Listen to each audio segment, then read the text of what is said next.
আসসালামু আলাইকুম রহমতুল্লাহ বরকাতুহু। তে বন্ধুগণ, আশা করি আল্লাহ পাকের রহমতে সকলেই সহি সালামত আছেন। তে কবি কাজী আক্কাসাল ইউটিউব চ্যানেল 017140885009 এর পক্ষ থেকে আপনাদের সকলের প্রতি রইল একান্ত আন্তরিক শুভেচ্ছা ভালোবাসা। তে বন্ধুগণ, এখন আপনাদের সামনে যে বয়ানটা রাখবার চেষ্টা করব, বয়ানটার নাম হলো শোথ বা উদরী রোগে হোমিওপ্যাথিক চিকিৎসা।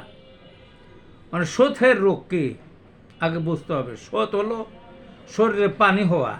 আছে না অনেকেই নর্মাল যে বডি আছে, পানি জমে শরীরে, এই যে ওটাকে বলে শোথ, পানি জমলে।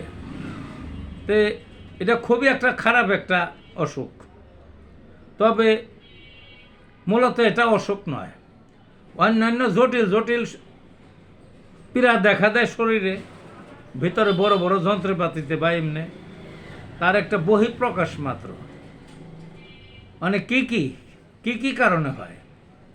একটা হলো হার্টের রোগীর হতে পারে, ক্যান্সারের রোগীর, কিডনির রোগীর, অর্থাৎ কিডনি সমস্যা, ঠিকমতো পেশাব হয় না, শরীরে পানি আটকা পড়ে, তখন এই শরীরটা ফুলে যায়। তারপরে আর কি, শরীর খুব দুর্বল হলে, শরীর খুবই মানে ওই রক্তাল্পতা যদি দেখা দেয়, রক্ত খুব কম, শরীর খুব কি ক্ষীণ হয়ে পড়ছে, বুঝলেন না, ইত্যাদি শরীরের তেজস্ক্রিয় পদার্থ বেরিয়ে গেলে তাতে ওষুধ দেখা দেয়।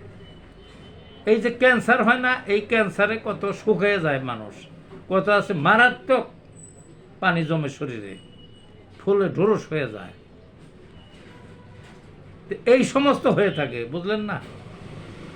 যা হোক, এর ঔষধ আছে ভালো ভালো। তবে আরেকটা কথা বলে নেই এর মধ্যে, সেটা হলো এই যে শোথটা সর্বশরীরে হতে পারে, শরীরের যে কোনো অঙ্গে হতে পারে, অর্থাৎ সর্বদৈহিক এবং আঙ্গিক হয় আর কি। আবার ভেতর অনেক সময় শোথ জন্মে, পানি জন্মে, ব্রেনে জমতে পারে বা অন্য ভিতরের যন্ত্রে জমতে পারে। যা হোক, কিছু ওষুধের পরিচয় করিয়ে দিই। ওষুধ হলো অক্সিডেন্ড্রন, একটা বানাত্মক ভালো ওষুধ। আর্সেনিক অ্যাল্প একটা ওষুধ, বুঝলেন না। Acetic acid, এপিসমেল, Apocynum can, digitalis, lycopodium, China,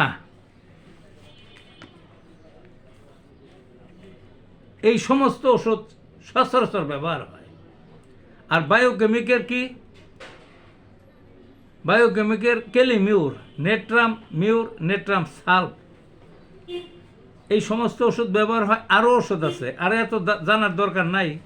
লক্ষণ ভেদে এই সমস্ত ওষুধ একাধিক, একসঙ্গে 2-3টা যদি ব্যবহার করেন, অর্থাৎ 2টা হোমিওপ্যাথিকের আর বায়োকেমিকের 2টা ব্যবহার করলে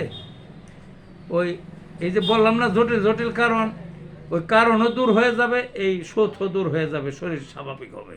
তো ভালো থাকুন বন্ধুগণ।